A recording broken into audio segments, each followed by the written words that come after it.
В этом году российские ученые впервые провели эксперимент в рамках проекта «Арктическая бахча». Селекционеры высадили одни и те же сорта арбузов и дынь в Краснодарском крае и в Заполярье.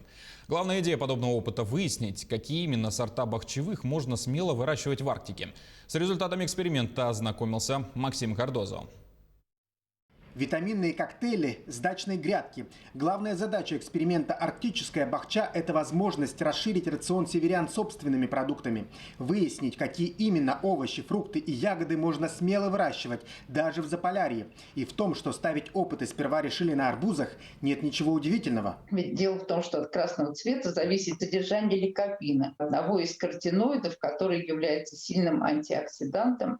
И в отличие от витамина С, он более устойчив, там большое количество калия, и он находится в хороших соотношениях с натрием.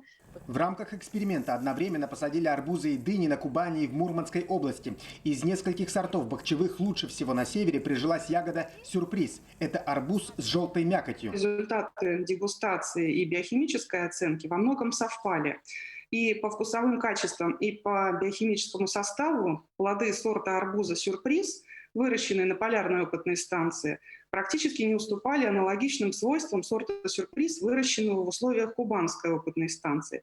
Эксперты проекта «Арктическая бахча» отметили, что в будущем собираются изучить и якутский опыт. Ведь даже без всяких экспериментов аграрии нашей республики уже успешно выращивают арбузы и на дачных грядках, и на больших фермерских полях. Арбузы у нас очень сладкие все, и мы их давно уже снимаем. Вот это только сорт мы вот неделю как снимаем, он поздний немножечко. А те арбузы, которые вот немножечко поменьше, сорт, мы уже около месяца его едим. Также в следующем году проект «Арктическая бахча» пополнится новыми экспериментами. Аграрии хотят высадить в Заполярье виноград и даже киви. Максим Кардозо, Джур Березкин, Москва.